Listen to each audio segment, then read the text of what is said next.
Well, how about we go on a little treasure hunt? Sure. We got. We got to figure out what is happening. Alright, treasure hunt, part 2. Arnav Barnum, summary of previous events.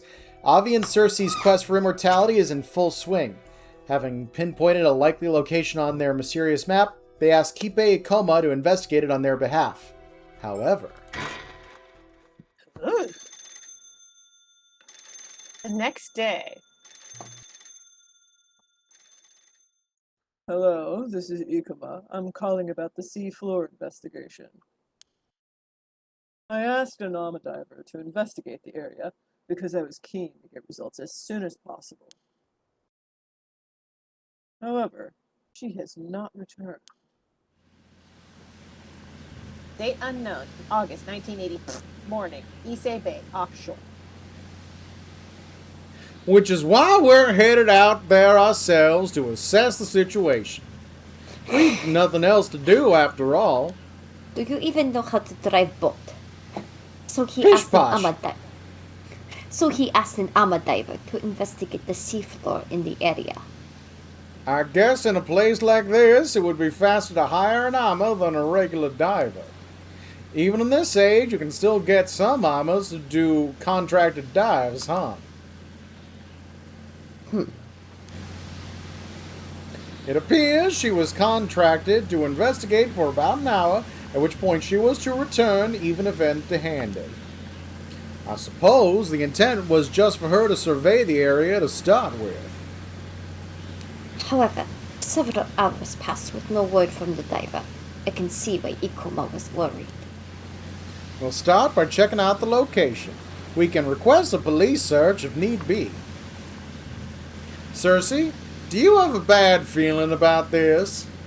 I do. Neither of you are wearing life jackets. I do. Ever since we first heard about this. It would be too much new art to put life jackets on them. I was about to say, their poses are very funny. Like, they're too big for this boat. I see. There is a strong negative spirit energy in the air that is only intensified as we approach the spot. Something happened there. The diver didn't make it back. Is it safe for us to go? You ask now? We are on water. I have a talisman that repels evil. It should be fine. So if something goes wrong, I'm throwing you in the ocean. Well, if you say so. Worst comes to worst, we'll reunite in the afterlife. Understood. Leave it to me. Are we gonna dive as Abe? There's something there. He's diving dressed the way he is. It's like, I'm ruining my clothes. Uh-oh. That must be the armor diver's boat. There doesn't appear to be anyone around. How unsettling. You're right. There's something terrible here. Is it really that bad? It is. I can tell even from this distance. It's coming from the bucket. This is a bucket. Dear God! It gets worse. No! It's saturated with sinister spiritual energy. There's some real powerful curse inside. Oh no, don't open that. That's how you get a pinhead. Nope. Wait, that has the same symbol that was what's on the map. Oh, Yeah. You're right.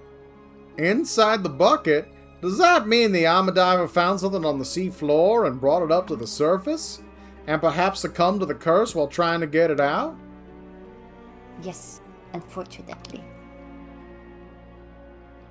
As we cannot say for certain what misfortune this curse may call forth, I need you to remain cautious. Can you dispel curses, Cersei? It depends on the curse itself, but I believe I may be able to handle one of these caliber. Well, that's a relief.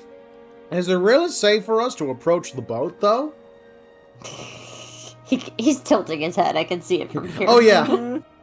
You know, that boat right over now. Yes, it's fine. For me, at least. Understood. If anything happens to me, then I'll leave the rest to you.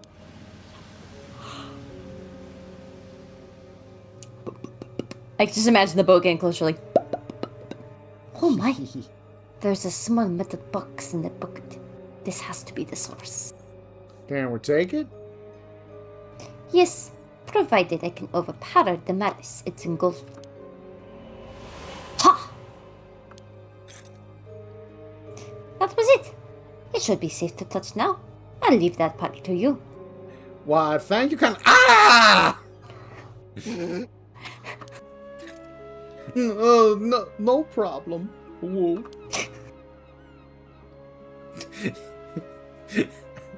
Is this a cursed object?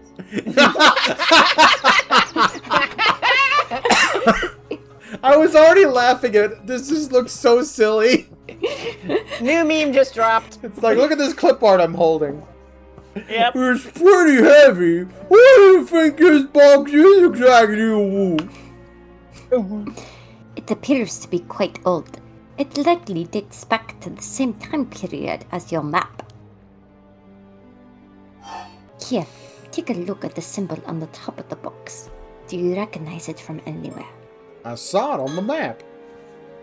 Oh! This is that strange symbol we saw on the map. Right? Yeah. You can tell if you tilt your head like so. It's thus fair to say that the map was leading us toward this exact box. That only makes its identity all the more intriguing to you. And there's some strange lines on the side. Perhaps it is some sort of pattern. It appears to open from the top, but it's not budging at all. It would take quite a lot of strength to force it open. I believe this box has been sealed with powerful spiritual energy. It was probably sealed by a skilled sorcerer a long time ago. I doubt it would open by any normal means. I can feel something shifting whenever I turn it. There must be some kind of mechanism inside. Then I suppose you'll want to align the box with the spiritual energy of this place. In English, please. It is likely that the mechanism for unlocking the box is activated by orientating the box in the right directions in the right order. I see. So I have to figure out where to point it. Leave it to me. Okay. So let's look around first. Yes. Now, does this boat have any bird stickers on it? God damn it! The weather is great and the sea is calm, yet there's something unsettling in the air. Yeah, I feel it too. Are you trying to scare me? I thought getting rocked by the waves on a small boat like this might make her seasick, but she looks fine so far. I had no idea we'd encounter a curse today. It's a good thing Cersei was here. Alright, as much as I want to talk to Cersei, I really want to take a look at the stuff. There's stuff over here. Start by thinking. I'm not sure I really understand it, but I'll take out the box anyway. Need any help? I can always ask Cersei. I'm gonna look at the map first. This is definitely the spot indicated by the map. Okay, that's all it gave me. Take out the damn box. Now then, how to open this metal box. I should investigate the box and rotate it so I can get a good look at all four sides. Nope, that rotates the whole thing. Yes, but I'm noticing a light change and I just don't know if it's based on... I am wondering. Okay, this is giving us the best lighting. Uh-huh. Sorry, what were you wondering? I'm wondering if the lines on the box are supposed to match what's on the horizon. I was just It's wondering the the same islands. Yeah. It absolutely is the islands. You're 100% right, I think. Oh, And- switch it to the side that has the like one little dot on the one side, and then like. Wait, Ooh. rotate the box Ooh. again. I Oh, see where you're okay. going, Kelsey. Yeah. That's the order. 1. So we line. This is picture 1. We gotta line this up. With Oh, the a dot's horizon the line. bottom. Yeah. Uh-huh. Oh! I felt something move inside the box. I must be on the right track. Nice. Keep at it. Okay. So now, That's Number 2. 4. That's 2. This is 2.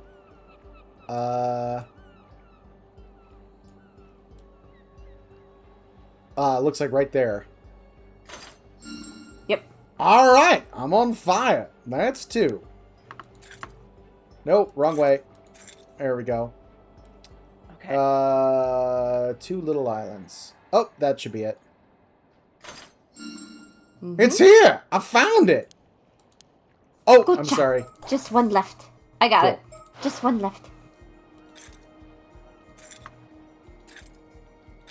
There we go. 2 tiny little islands. Tiny little islands. I'm a little peanut. No, that's not it. Oh, There we go. yes! It's open. Congratulations. What's inside? Well, let's see. It's a gun. Huh? It's a gun with a single bullet. Huh? What is this? Some kind of small wooden carving? Oh, Looks that's kinda not like good. We know what small wooden carvings do. Mm-hmm. It's a Natsuke. Oh? Curse stone Stone acquired. Curse of the Forsaken Fish. It's the What one the that turns people into mermaids. What Yep. the fuck? Into the fish mermaids. Whoa! Something came out. Yikes! What is this? Make it stop! I want to go. No! It hurts. Help me! It's terrible pain. Let me go! A deep, A deep and and painful, painful, resentful resentful memory has invaded my mind.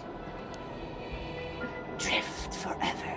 Ill-doers, be as fish, perish. You have acquired the curse stone of the Forsaken Fish curse stone. You can use it to lure people to, or turn people to fish and kill them when they are submerged in the water of Issei Bay. It can even be used at a distance, provided the target meets the requirements. Press the use curse button when you wish to use a curse. So you can do it to anyone who is underwater. So, okay. So you remember all those times that I was like, oh, we have to look at the dark part of the water. Chat's telling us to look in the dark part of the water. Don't.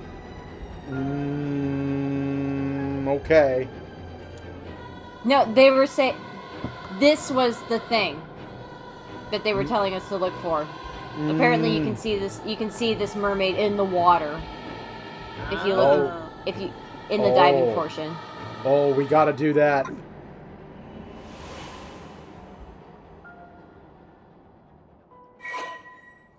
Files Yep. updated. Files updated. Okay. Also, that mermaid design is so fucking cool. So it's good. very, very cool. Curse very of the lionfish. Forsaken Fish. A curse born from the final moments of Hayase. A mermaid brutally tortured to death by humans on Taishima around 400 years ago. The curse... Wait, so this is what mermaids look like. That's cool. That's cool. Hi, sailor. More like, it's more like, hi, sailor. Your daddy calls me sailor too. Okay, so y'all are doing character voices for this part, so I'll read this. Okay. The curse has the power to kill any human submerged in the waters of Issei Bay by gradually turning them into a fish, starting from their feet. However, the excruciating pain suffered during the transformation often results in them dying before the metamorphosis is complete. The bodies of those who succumb to the curse decay almost instantly, shriveling up into desiccated fibrous masses. The curse can also be triggered remotely, provided that the curse bearer knows their victim's exact location. Mermaids inherently possess the ability to turn humans into fish at will. The curse of the Forsaken Fish is the result of that ability being turned into a conditional curse and sealed within a curse stone. So mermaids can just do this to people. Yep. Do you think... That tracks for Japanese lore, yes? So I was remembering the 3 mermaids. So 2 were boxed and sold off. And then 1 was kept and eaten by the sailors. I wonder if this is the one who was eaten by the sailors. I'm wondering if this is the one that was eaten by Sato. Okay, so if we look at either culture, society, or traditions history, I'm wondering if Hayase will pop up in one of the mermaid myths. I bet it would be under the... Traditions history. Mermaids. Issei Bay mermaid legend. Oh, that's even better, yeah. The mermaids of Betsuho. I'm looking to see if... You're looking for the name. Yeah, I'm looking for names. Here we go. Hayase, yes. Yeah, one of the 3 mermaids of Taishima. An island said to have sunk about 400 years ago. Wait a minute. We're working with 3 different curses. We're dealing with the curse of the Forsaken Fish, the curse of the Raging Waves, and then whatever the curse that's slashing people is. That's 3 curses. There are 3 mermaids. Yep. I wonder if there's a connection. Well, we obviously know the connection with the curse of the Forsaken Fish and Hayase. Yes. I'm just wondering if the other 2 are going to turn out to be tied to that. Possibly. That'd be cool.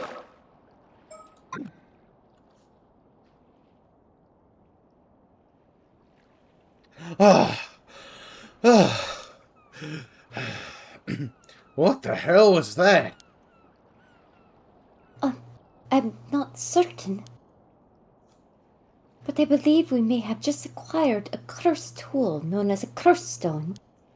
Holy shit. However, they are rarely possessed by such powerful curse echoes. How lucky. Girl. If you truly are congratulating me, I'll happily celebrate with you. But can I ask you something first of all? Of course. Am I cursed? Am I gonna die?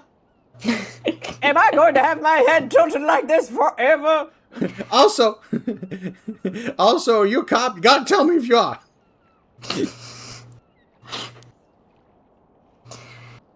I wouldn't say you are cursed, per se. You're definitely going to die. There was a similar case in Tokyo last year. Hold on for a minute. I cannot think straight. This is far too overwhelming. Oh no, the island. It's contagious. An incredible amount of information flooded my mind just now.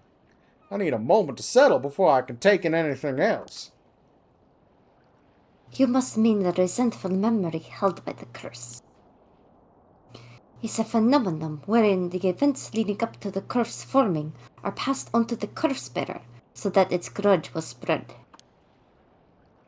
Oh, and curse bearer refers to someone who is haunted by a curse echo and thus able to use the curse. Stop! I told you I can't take any new information. You're doing this on purpose, aren't you? Files updated. Is this the Hanjo incident? Nope. Curse echoes and bearers. Curse echoes are the visual manifestations of curses. These manifestations are fundamentally related to the origin of the curse, but they do not always take the same shape, sometimes appearing in a more abstract or disfigured form instead. Unlike spirits, they are manifested illusions, and as such have no consciousness of their own. A person afflicted by a curse that has a curse echo is called a curse bearer. Even among curses, a curse that contains a curse echo should be considered very powerful in and of itself. Ordinarily, those with no spirit sense would not be able to perceive a curse echo, but such individuals who become curse bearers by coming into possession of a curse stone or some other means, can see other curse echoes. And then Okay, there's and new curse stones. Mm-hmm. New information in the curse stones tab. You know, there's one other thing I do have to bring up. Mm-hmm. Such individuals... Okay, never mind. I think it's explained. Take a look at curse stones. A type of I'll curse stool. You two are doing enough character bits. Yeah, you're good. A type of curse tool that allows even people without any spirit sense to wield curses. As long as the tool meets the above criteria, items of any shape or size may be referred to as curse stones. Many curse stones have conditions that must be fulfilled to use them, often based on the spiritual power and characteristics of the curse itself. If a curse stone has low spiritual power, it may only be possible to use it under specific circumstances, such as when under the influence of the Feast of Shadows, a spell that heightens the potency of certain types of spiritual energy. All right. I think I just learned why Taishima sunk 400 years ago. Let me sort out all of that first. I have to keep the knowledge in my brain, and so I have to keep my head tilted like this. Yep. Really? Tell me. Gonna require some real left brain thinking. Gotta get all the blood over there. Yeah. Give me a minute.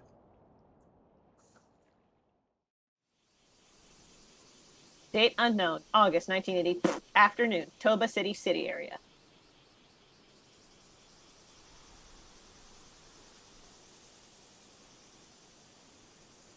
Thank you for investigating the situation for me. Oh shit, I forgot we were doing that. I was involved in an accident many years ago, so I can't bring myself to go out to sea anymore. You've been a tremendous help. Oh. An accident. Wait, hold up. Oh man, $10. There was, so spoilers, Ben. I just did a quest in Zenless Zone Zero with a very similar thing, where two buddies went out to sea and only one of them came back. And the lone survivor took on the identity of the person who died at sea. Oh, shit. I wonder if that's what's happened here. I could see it. Oh, I'm sorry to hear that. We actually got our hands on something quite valuable, so we owe you thanks as well. That's great. I'd love to hear more about what you discovered, if you don't mind. Of course. But first, you think there may be some bird stickers around here? On the pavement. He's On the looking little for girl. bird stickers again.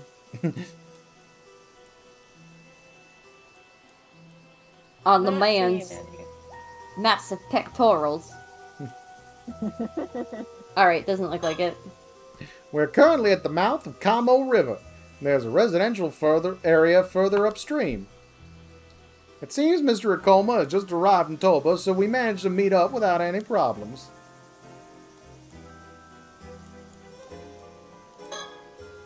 He may look scary, but his demeanor is surprisingly gentle and kind. He is a very polite young man. Gay. People like him tend to be misunderstood because they're a little awkward. Must struggle with that kind of thing a lot. Look at Don't be Cersei. reading me like that. Even when a curse fell into our lap, she managed to remain calm. Only a consummate professional like that could be so cool and collected with all that's happened. WWMD. What would Mio do? Yeah. The answer is always Yako. Anyway. We're in Akoma's debt. I suppose we ought to tell him everything we've learned. Talk to Cersei first. Yeah. Would he believe us if we suddenly start talking about curses? Can we just not bring it up? You think you can explain it all without bringing them up? Well, let's see how far we get. I am a writer, after all. Time to find out if I'm a good writer. Same text, okay. Yep. Talk about the Armor Diver. It's what he. It's That what we clearly... Talk about the diver that we clearly forgot. Oh, yes, the Alma diver. Well, she did. The diver I hired to perform the search was an Ama diver living in Toba City by the name of Tamiko Suma. I don't think we've heard that name, have we? I think she maybe got a brief mention when we looked at the corpse of that fish mermaid. Maybe? The mummified one. Wait. What? It's either that... Oh, the mummified one we thought was, the lady that looked like Yuza's mom. Yeah. This might be the woman who went missing earlier in the day. Oh, that might be it. I thought there was no way we could pull off a search, but that's when she agreed to take on my request. I feel terrible about what happened. I can only hope that she's still out there somewhere, unharmed. She had no way of knowing how dangerous this job was. Please, I am the one who sent her out there. If there is blame to take, it is mine. But still, what exactly happened out there? I'ma need you to sit down for this one. Hey, yo. About that, let's start with this metal box that the Alma diver found. Please do.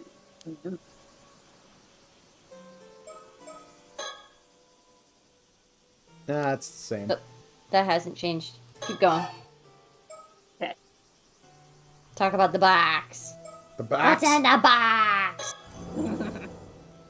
So, basically, this is the wooden carving that we found inside the metal box. I see. So your map indicated the location of this wooden carving. We believe so. The question is why? Why go all the way to not just hide it, but to conceal the map and a mermaid from me? How very intriguing. Mhm. I suppose a carving like that would have had some value back in the day, but to go through all the effort to preserve it like this... I believe what was preserved was not the carving itself, but the mermaid's memory that was stored inside the curse. Dun dun dun! I have to tilt my head dramatically! A curse? Dun dun what now? Best sentence of the entire stream. A dun Yes. dun what now? Dun dun what now? That's the title of an episode. Yes. That's right! In other words, the one who made that box entrusted it with a message, and we are the recipients. I'll say. Please calm down, I'm feeling quite lost. I know you're quite excited, but I think we have no choice but to start explaining the curse. That's right. It's curse chit-chat time. You may be a bit too rational to believe what I'm about to tell you, Mr. Ikoma. Even so, I ask that you try your best. Huh? If you're ready to hear it, I'm ready to say it. Come, give me your answer in the next 3 seconds. Before 3. marriage? I'm prepared. Please tell me. And stop with the theatrics, please. I wanted to keep counting, though. You're supposed to wait for one. Denied! But, oh, all right. I see. So the Taishima mermaid known as Hayase was killed by raiders. I just realized something. Yes. He has the same eyebrow game as Alexander from Dead Ringer. This man is this man is just Alexander's human Sona. Only slightly toned down because Alexander was very like, "What do you need?" And That's true. Ikoma That's is true. very mellow. That's true. The hatred she left behind became a curse that entered this wooden carving. You, Abi, then inherited her curse in addition to information from 400 years ago in the form of a resentful memory. You absorbed all of that quite efficiently. I'm impressed. This is actually not the first time I've heard of what can happen if one touches a curse stone. Oh. Yes, but let's save that conversation for later. No, let's talk about it right fucking now. That's a big lore drop. Why do you know this? Why you know this? I agree. Don't worry about it. I agree. No, do not brush us off. I have I'll tell you. places to be. Like, I'll tell you on the beach later. We find him dead. It's like, son of a bitch! Every time! Every single time someone's like, let's be mysterious and talk about it later, they gonna die, and we don't get to learn anything new, and we have to worry about it for episodes. Meanwhile, Cersei's just like, of course they're fucking dead. Of course they died on the beach. The beach is fucking cursed.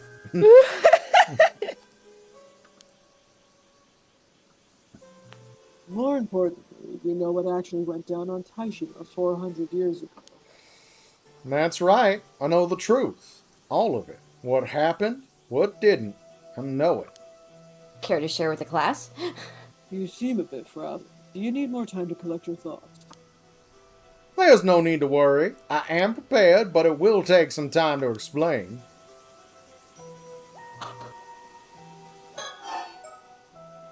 He's taking this so well.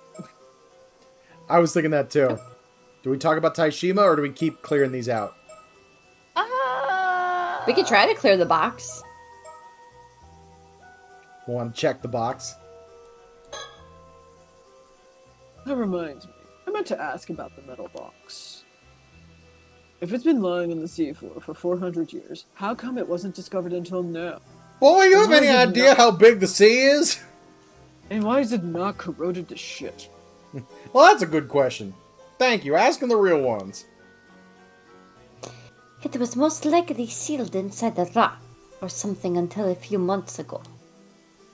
So it was sealed away until a certain amount of time had passed away. Wait a minute.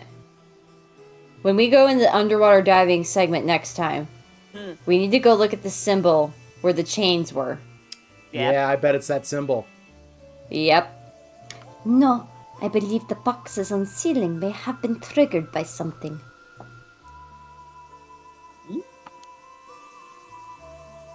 Well, there was that earthquake. Checked off. That too. Amadiver or Taishima? Maybe Amadiver? Okay, finish it off. It appears Miss Suma decided to take on my commission alone and set out to sea by herself. Perhaps things would have ended differently if there had been a boatman with her. That's Yep. probably it. Oh, No. Oh, nope, same text. That's it. Okay, so we have to talk about Taishima first. Yep. It's time to reveal what truly happened 400 years ago to Taishima and the mermaids. Please do tell. Around 400 years ago, the area of Shima province, which included Taishima, was governed by the Kuki clan. The leader of the clan at the... yeah. The leader of the clan at the time was Kuki Sumitaka, and it was his duty to protect the secret of the three mermaids living on Taishima. That must have been Sobe, Nagame, and Hayase. However, the legend that eating mermaid flesh could grant immortal life was well known, so he secretly hid them on Taishima so no one would learn about their existence. It appears Sumitaka thought of the mermaids as a sacred or divine existence. The thought of seeking immortality for himself likely never crossed his mind. We were going over the information earlier. Sumitaka was theoretically the father of the girl who sacrificed herself in the myth. Really? I believe Right, so. and that was what we were questioning, because the legend of the princess was questioned because Sumitaka himself. Mm-hmm. Yeah. No, wait. Sumitaka Oh, planned to Kuki marry her Sumitaka's off as daughter, part of Princess political House? marriage. Okay. Yeah. But then if you go down to the end of that legend, Sumitaka's age at the time. That's the thing that was confusing, because Sumitaka was too young to have a child. Yeah.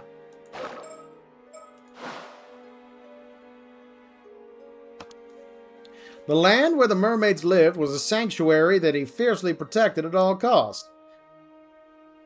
In other words, Taishima was an island where people worshipped the mermaids in secret. Indeed, it meant the people living on the island were not simple commoners, but gods tasked with protecting this sanctuary and its mermaids.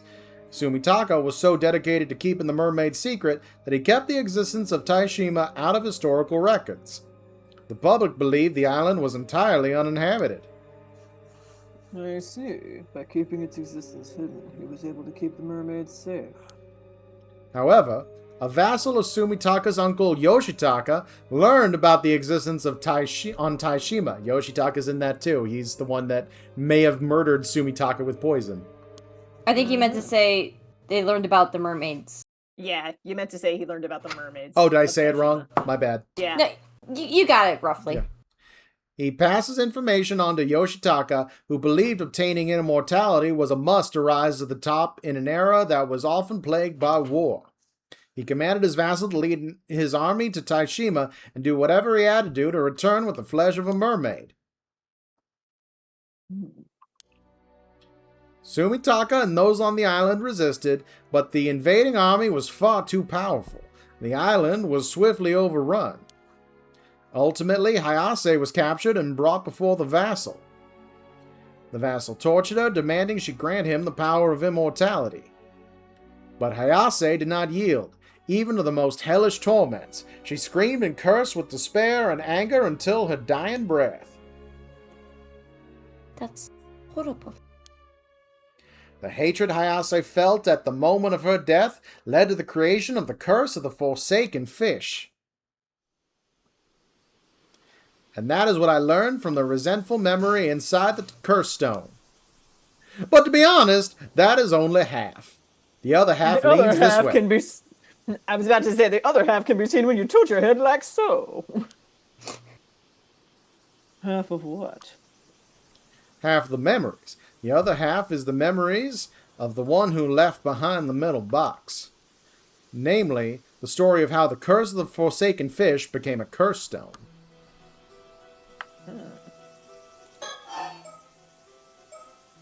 Still haven't checked off Taishima. Having failed to obtain immortality, the vassal flew into a rage. He had all Like the a little inhabitants. bitch. Yep, he had all inhabitants of Taishima slaughtered as revenge for keeping this secret. You know what else I'm realizing? This is sounding an awful lot like the old man. Where Desperate he to find wants the immortality, willing to torture people for it, willing to kill off people on an island for it. Like this all feels like, yeah. Yeah, it's history repeating itself, just like in the first game. Mm-hmm. This guy was the worst.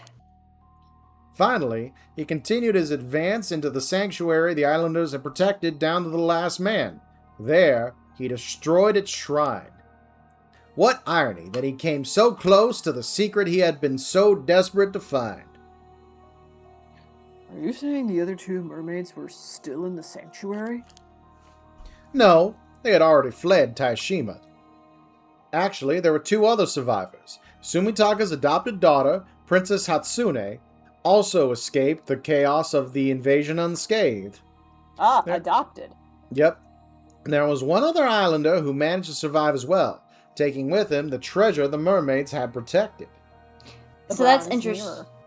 That's interesting too, because that implies that Sato is even older than Sumitaka. Yeah, it's entirely possible that that's why there was an age discrepancy, because it was an adoption. Mm-hmm. So even if it's not that she's older, it's that she could have been of an age that made more sense considering how young he was comparatively. Mm-hmm. The mermaid's treasure. This may shed some light on the descendant you spoke of earlier. Of course. She must be a descendant of the man that escaped that day. We now know she was correct when she spoke of 3 mermaids living on Taishima. So we do. Putting descendants aside for now, let's return to 400 years ago. The vassal's invasion and destruction of the sanctuary was like a trigger. As a reaction to the sanctuary's fate and their own ill-deserved deaths, the sorrow and hatred of the islanders swirled together and formed into the curse of the Raging Waves, a natural disaster that shook the heavens when it descended upon Taishima. The curse bombarded Taishima with violent winds, earthquakes, and thunder. Then, in a final act to protect Taishima's lost sanctuary, they sank it into the sea to destroy all evidence of it ever existing. They destroyed it? The small island of Taishima sunk swiftly under the waves. The vassal and all of his men were, of course, all killed thanks to the curse. In a single day and night of misfortune. The island of Taishima. if you get that reference, you get a cookie. I get that reference. I don't get a cookie. Aw. Oh, man. We really need to get you on board with some of these movies, dude. Yeah. Alright. But one problem remained. That wasn't the end of it. I love that he's so locked in. Yep. He's like, what happened next? Yep. Taishima was destroyed by the natural disasters caused by the curse of the raging waves. But the calamity continued for many days. It must have seemed as though it would never end. I can't imagine how terrifying it must have been. Sumitaka even sought out a famous onmyoji to dispel the curse, but he was unsuccessful. The curse would eventually sink to the bottom of the sea alongside the sanctuary and be sealed there. Only then did the calamity end. Yet it appears this curse was so powerful that it required a sacrifice to be truly sealed. A sacrifice? Not just any sacrifice, but a living one. Princess Hatsune offered herself up to be that sacrifice. You said she was Sumitaka's adopted daughter, yes? And that she lived on Taishima? That appears to be the case. Sumitaka was evidently so taken with her that he decided to adopt her. The rumor that she threw herself down a well was likely spread to cover up the real cause of her death. I told ya! Revisionist. Revisionism. So Princess Hatsune was actually sacrificed. The world was not hers. The seal would hold for 400 years. They must have hoped that the curse itself would fade during that time too. However, the curse of the forsaken fish created by Hayase also continued to linger in the same place. So the onmyoji sealed it inside the wooden carving, turning it into a curse stone. Then the same onmyoji, knowing that the seal would only last 400 years, stored his memories within the curse stone to pass on this information. He wished to pass down his knowledge for others, to use in the event the curse outlasted the 400-year lifespan of the seal. He left behind instructions on how to completely dispel the curse of the raging waves. Oh, how handy. Indeed, I've compiled it all in my files. Files updated? Files updated! Yep. Files updated! Alright, Curse of the Raging Waves. A curse that causes an outbreak of turbulent waves and violent storms from the seas around Taishima. We know that already. Yeah, let's go We down know that to- already. In the event that the curse did not fade during the 400 years it was sealed, the onmyoji originally responsible for sealing the curse left behind a plan to dispel it. It was his belief that the curse's power would have weakened enough by that point that performing the following steps would be enough to lift the curse completely. First, thou must unbind my seal, risen from the depths with the iron box. Second, thou must offer the still-tied mirror bequeathed by the sacrifice to the sanctuary. Third, let those who share blood with the lost souls of Taishima be the ones to offer appeasement. Okay. But those So, who share part blood of the with reason that the dispelment failed 5 years ago is because they didn't have the box. Yeah.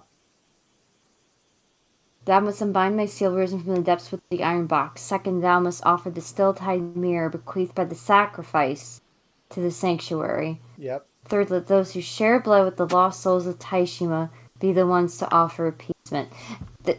There's something about that third one, too. Yeah, that's So, Yuza, as far as we know. Also, the second one specifically said, bequeathed by the sacrifice. So, I think Mare went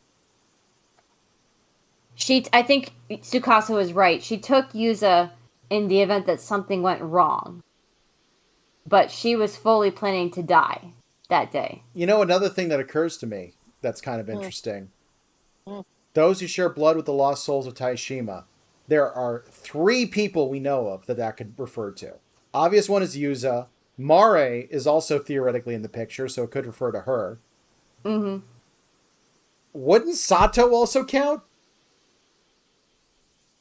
She was literally the princess that lived on that island and was sacrificed. She was not on the island yet.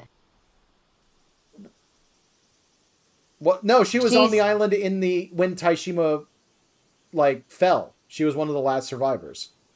Oh, okay. Yeah. Sorry. I thought you were saying was she there during the 5-year disaster? No. I'm saying that she could be the one. Any of those 3 in theory could be the ones to offer appeasement. That's why the storyteller said, specifically mentioned Yuza and Sato. Yeah. Because they're needed to... It's like what happened in the last game where we needed to save... Oh god, what was his name? Oh, the original guy? The first guy? Yeah. Shoji? What was... Shogo. Shogo. I know it's something like that. Yeah. All right. Okay. It's all coming together.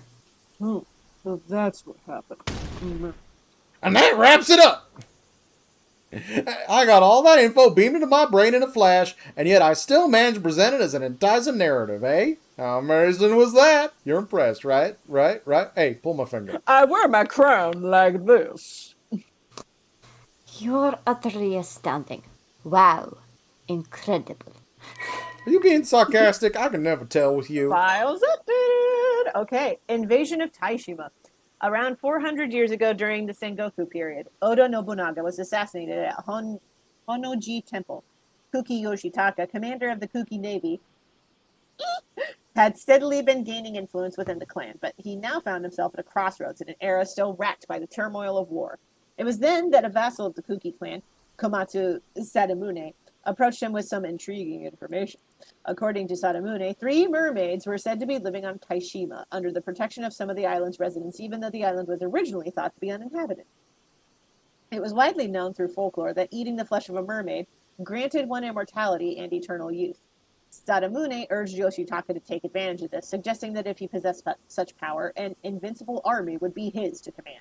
Seeing this as the opportunity he had been waiting for, Yoshitaka ordered Sadamune to capture the mermaids and bring them back to him. However, Kuki Sumitaka, Yoshitaka's nephew and head of the clan at the time, strongly opposed his approaching Taishima. It was, in fact, Sumitaka who had secretly been protecting the mermaids on Taishima. Believing the mermaids to be messengers of the gods and the island as sacred sanctuary, he had worked to keep them isolated from outside influence. His adopted daughter, Princess Hatsune, was also living in hiding on Taishima at the time for other reasons, which further strengthened his opposition to Yoshitaka's plan. However, it was not long before Komatsu Sadamune learned of this. He reported to Yoshitaka that Sumitaka was not only planning to keep the mermaids for himself, but was also secretly moving to build an army of his own. Infuriated by what he perceived as an act of rebellion, Yoshitaka gave the order for Sadamune to prepare a military invasion of Taishima. Upon receiving the order, Komatsu Sadamune immediately set sail for Taishima at the head of a large army. Caught off guard by the unexpected attack, Sumitaka scrambled to send out his own forces in an attempt to resist, but was unable to prevent the enemy from landing. In the blink of an eye, the once peaceful and beautiful landscape of Taishima was transformed into a nightmare. The islanders, guardians of the sacred land, desperately fought back, but they stood no chance against seasoned soldiers hardened by years of battle on the front lines, and one after another, they fell before the invaders. Sadamune ordered that even women and children be cut down without mercy, and soon the waters around Taishima ran red with blood. Sadamune's forces swept across the island, searching every inch for signs of the mermaids as they pressed their assault. Finally, they discovered a mermaid in hiding by the name of Hayase and captured her. Sadamune demanded that she make his troops immortal, but the mermaid staunchly refused, even as Sadamune turned to torture, inflicting unspeakable pain with every refusal. The torture escalated until eventually even her supernatural nature was not enough to withstand the torment. On the brink of death, and resigned to her fate, Hayase gave a final terrible cry, overflowing with resentment and anger as she breathed her last. Sadamune ordered his men to take the flesh from her body, but as they moved to do so, a strange phenomenon began to occur.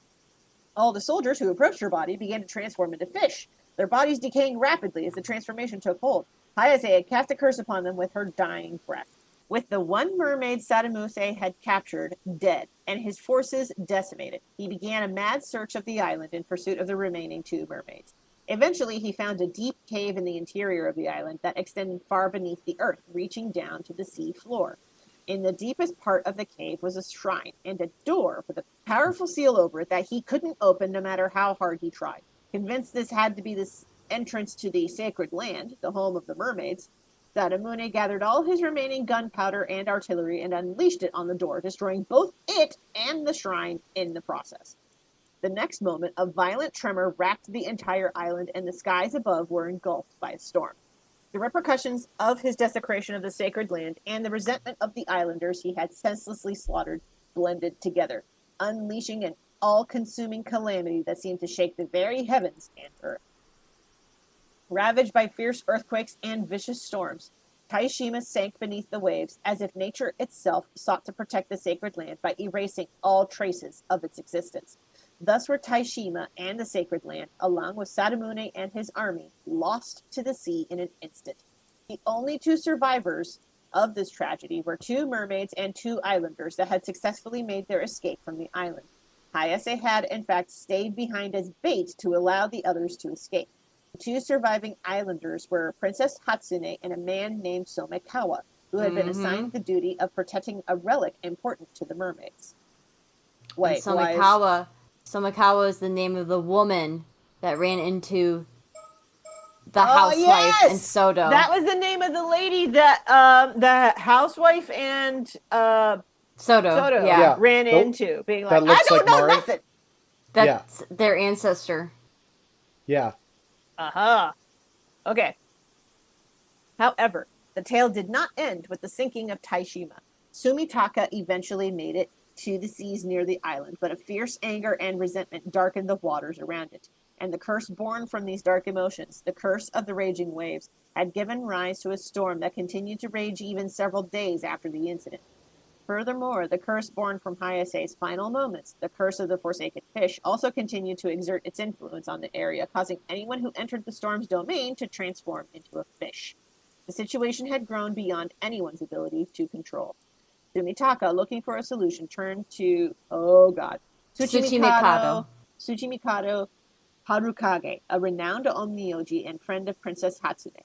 After conducting an investigation, Harukage concluded that the source of the curse was the sacred land, now sunk beneath the waves. Although the curse was too powerful to dispel, it would be possible to seal the sacred land by offering up a sacrifice, thereby suppressing its calamitous effects. The seal would last for 400 years, by which time he anticipated that the curse of the raging waves would dissipate. Hearing this, Princess Hatsune volunteered to sacrifice herself in the hopes that it would bring peace to the souls of the islanders who had looked after her during her time on Taishima. With her noble sacrifice, the storm at last died down, and peace was restored to the seas around the island.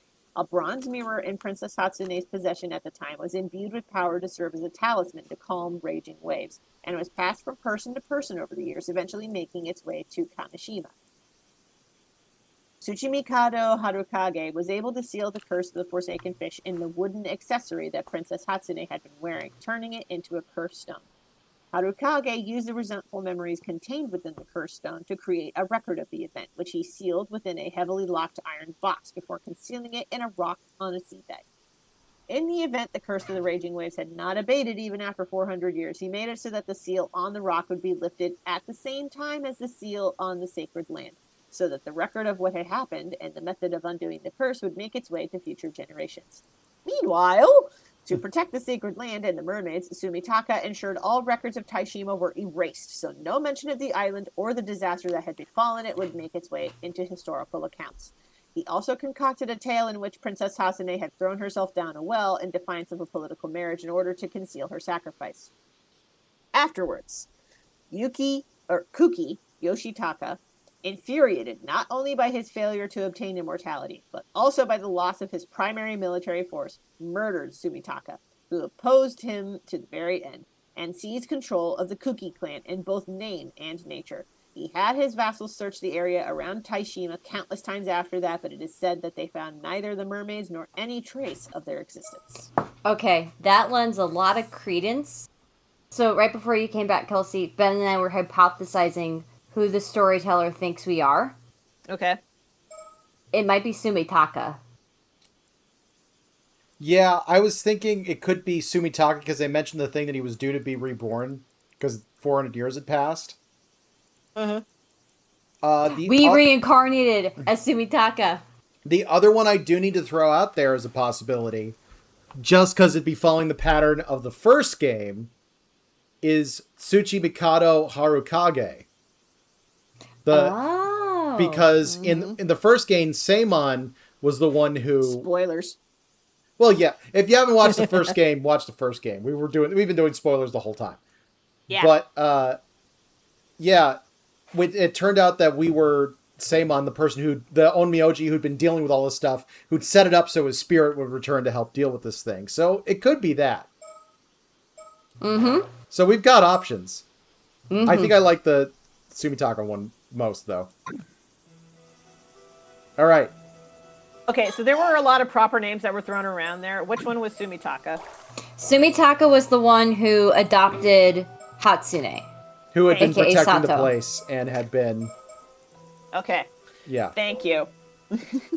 Make sure I got his name right. Sumitaka, yes. Yeah. Okay. Who got killed at the very end. Okay. Taishima! I compiled all the details of the story in these files, so feel free to go over it at your own pace. Oh, thank you.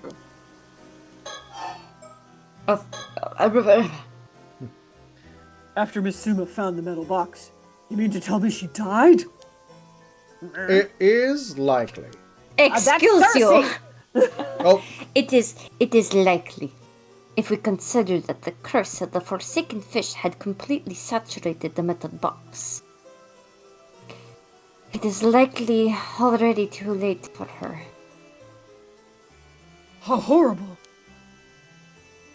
since she likely turned into a fish and died soon after, there is a high chance her transformed body will wash up on shore soon.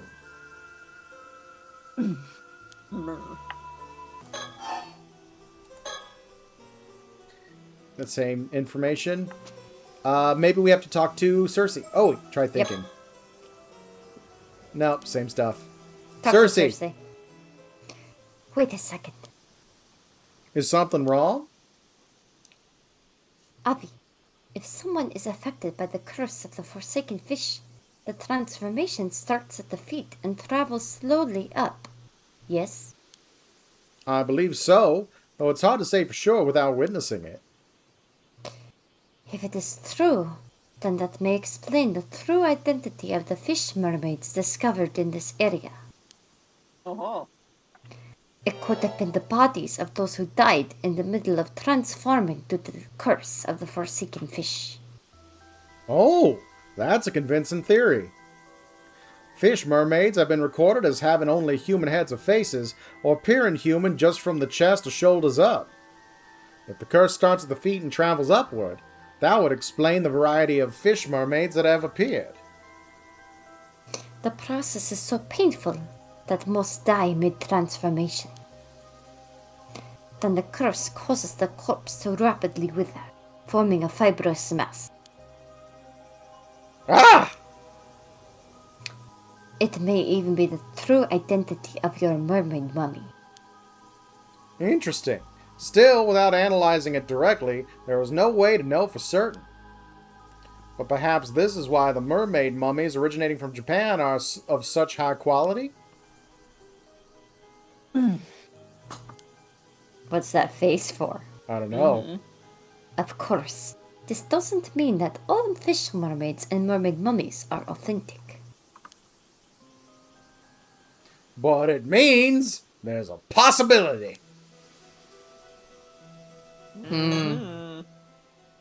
Any number of fish mermaids could actually be victims of this curse. What do you gotta say about that, mister? Actually, I just remembered there were 2 points from your tale I wanted to discuss. About the events 400 years ago? My first point concerns the vassal who tortured the mermaid in an attempt to obtain immortality. If all he needed was the mermaid's flesh, what necessity would there be in torturing her? I was wondering that. Oh, that's true. It could mean that the vassal ate the mermaid's flesh but did not become immortal. So he tortured her to figure out why.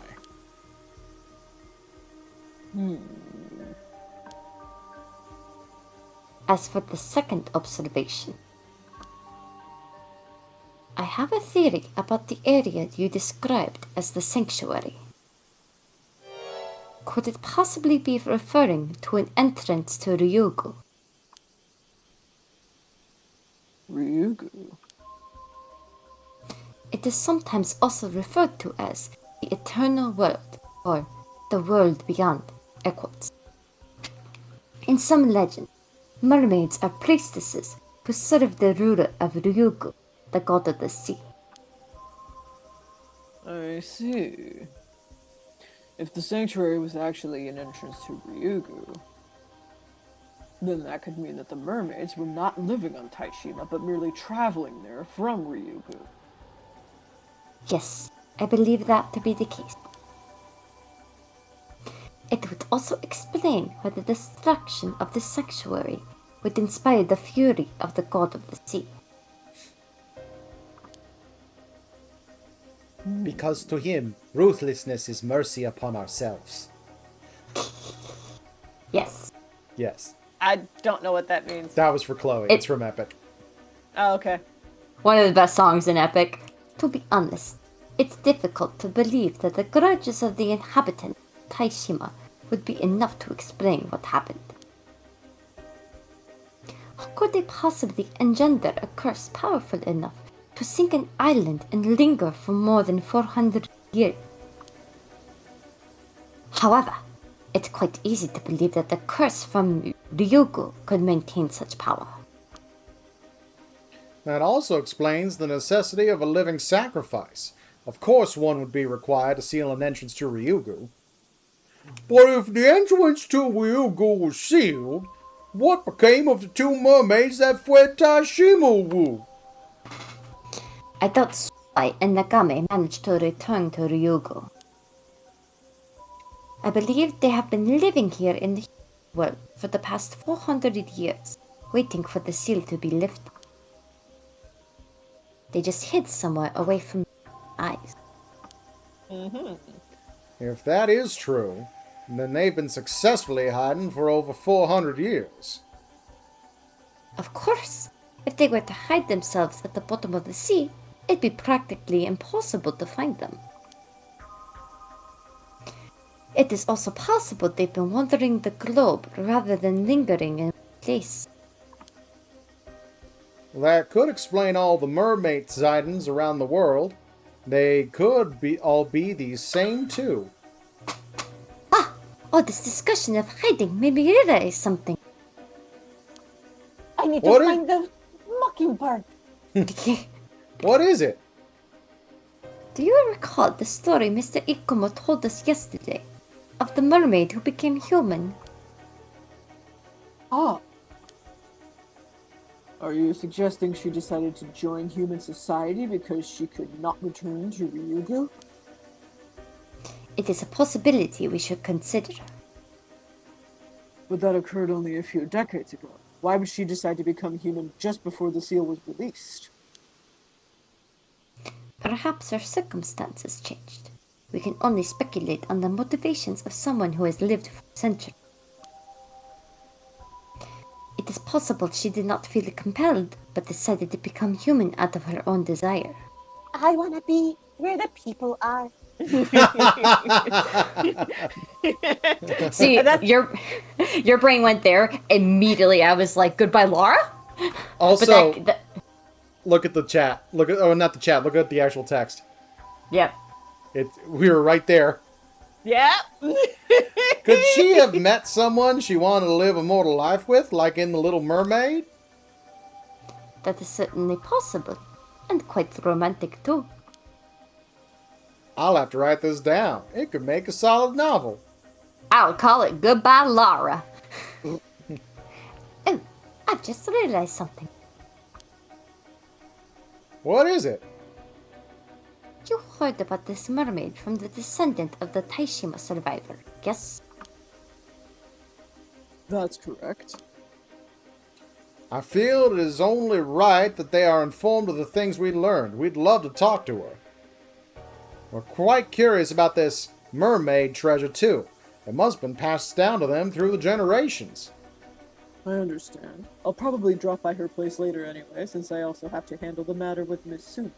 I'll discuss it with her then. Thanks! That'd be great.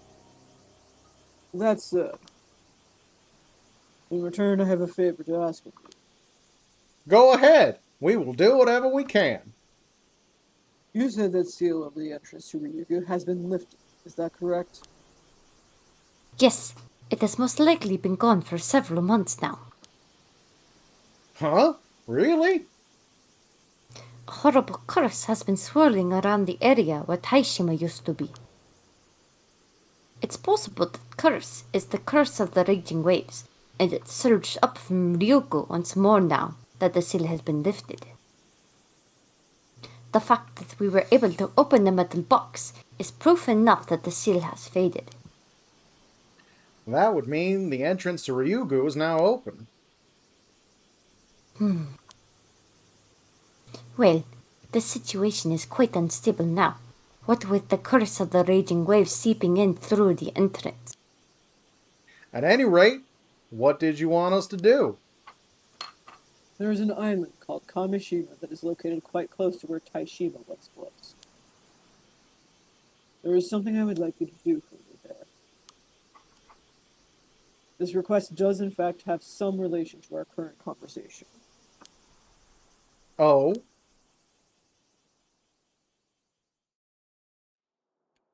Date unknown. August 1980. Night. Toba City. Ryokan guest room. Now then, Avi. We decided to tell Ikoma everything, but I know there is some information you kept from him.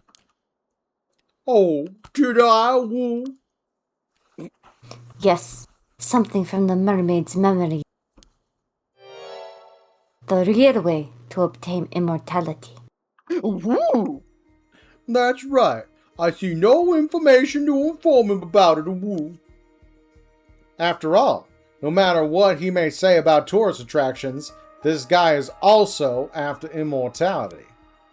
And perhaps if we achieve immortality, we can fix my fucking neck problem! I saw him straighten up when you talked about the mermaid being tortured because her captor required more than her flesh for immortality. Are you sure? I thought his goal, if he even had one, was to quell the curse of the raging waves.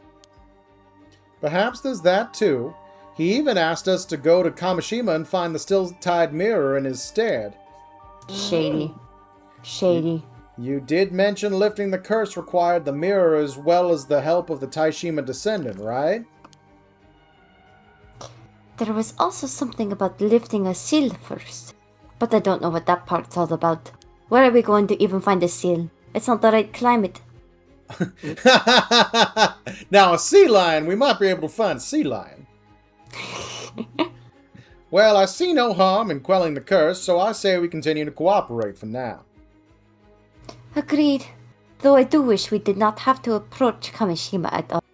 The evil atmosphere is nauseating. However, we must consider the possibility that Ikoma actually has his eyes set on the mermaids in Ryugu. It's possible he may be searching for mermaids like us. I suppose that discussion can wait for later. First, we must find the treasure that the survivor managed to slip out of Taishima.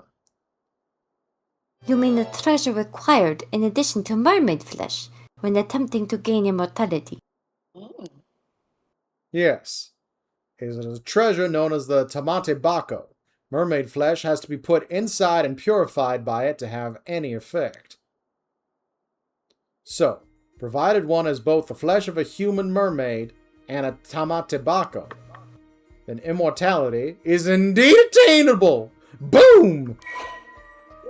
Files updated. Tamatebaka. A box, often referred to as a relic, used by the mermaids who once lived near Taishima. A similar box also made its appearance in The Tale of Urashima Taro as the box gifted to the eponymous protagonist by Otohime, leading to its name becoming widely known. The box is filled with a spiritual energy similar in nature to that which fills Ryugu, the mermaid's original home. Objects placed within it may thus be kept in the same state they would be within Ryugu. It is said that the mermaids used the box to bring objects from Ryugu with them that they would otherwise have been unable to transport to the material world. But it also has the secondary effect of returning mermaid flesh, normally only able to exist in a transient state in the material world, to the state it would be in Ryugu, thereby restoring its ability to grant immortality. Guys, What? Mare had a family box. She had a really old box that she carried with her. It was established during one of the things. I must have missed that part. It was specifically like, okay, we're saying Mare. It's the woman who looked exactly like Mare. Somikawa? That was found, yeah. It was brought up that she owned, that one of her only possessions was a box. Right, and that would make sense because in the legend that Avi told, one of the only survivors of Taishima was Somikawa. Yeah. Yeah. And she has the box that can turn mermaid flesh into... Yeah. mermaid Which, flesh. the fact that both Mare and Somikawa are both descendants of survivors of Taishima would explain why they look so similar. Did we confirm that Somikawa and Mare are sisters? No, we don't have a confirmation of how they are connected. The implication is that they're the same person. Ah.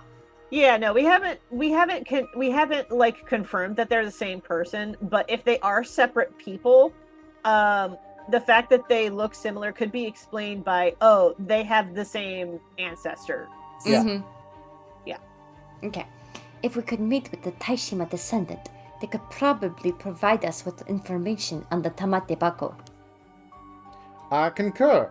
If we could get our hands on the Tamate Bako, we wouldn't have to worry about a coma. However, it's likely he is wary of us and will keep us from meeting the descendant of Wu. At the very least, we know he's cautious enough to keep her name secret. Well, that's why I asked him to hand her our little souvenir. What was that all about anyway? You're sure we're not going to need that iron box?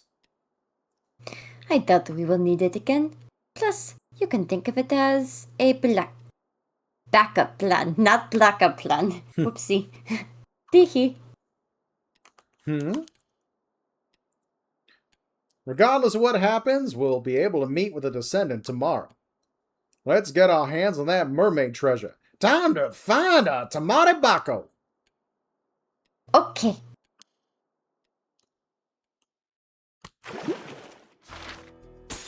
Poof. Oh! And locked a new memory with Yumiko. Yeah, that was a flashback that we had, like, not fully unlocked. That's really cool. Yeah, certain conditions needed to be met. Yeah. Mm-hmm. However, it is 12:42. Yeah. I know later than y'all were expecting to go, but it just got so good. It did get good. It did get good. Oof. My goodness. Holy shit. The next sea shanty is going to be very weird. I'm going to throw that out there. The next sea shanty is just going to be 5 minutes of screaming. No, the sea shanty is going to be, one verse is going to be about, like, the tragedy of this island, and then the next is going to be about a fucking boat trip. Yeah, sounds about right. Yeah. But we are going to... Actually, you know what? I will go back to the main menu, because there's one other thing that had occurred to me during this stream that I wanted to point out. We keep talking about finding the gate to Ryugu. That's got to be what this is, right? Oh, 100%. Yeah, okay. 100%. Cool. It's been there the whole time. It's been there the whole time. I've been here the whole time. But anyway, that is going to wrap up this stream. Thank you very much for joining us so late, everybody. Kelsey, where can people find you on the internet? People can find me on the internet at kelseydcrawford.com. That is KELCID Crawford.com. I am also in another new bundle on itch.io, the Cartoonists United Summer Bundle. It's all about the summer vibes. Now, better warning on this one, there's a number of projects in that bundle that are rated 18 plus, so reader discretion is advised. But the bundle is there to help raise funds to support the artists who contributed to that bundle, as well as support Cartoonists United, which is a nonprofit. We're working towards becoming a union, but we are formally organized according to New York law. But we fight for cartoonists' rights and fair wages and fair treatment worldwide. If you would like to find out more about that, you can find out more at cartoonist.coop.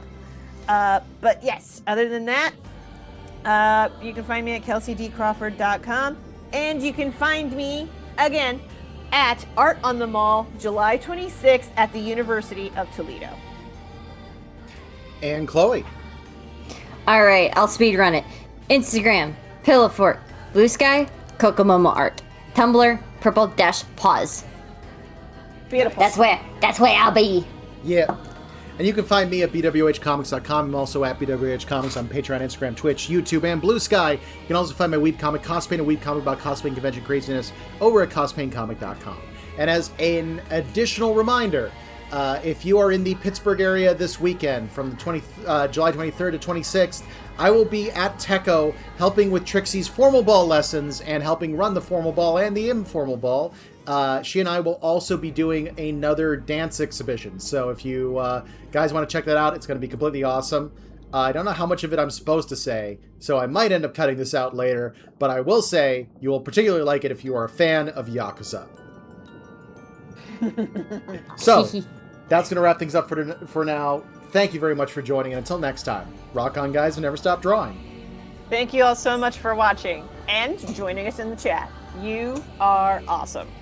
Thank you guys. Get some sleep. Have a good my night. God. I am so ready to pass out right now. Yeah, I gotta log off. Y'all babies go to sleep. I'll be up for hours.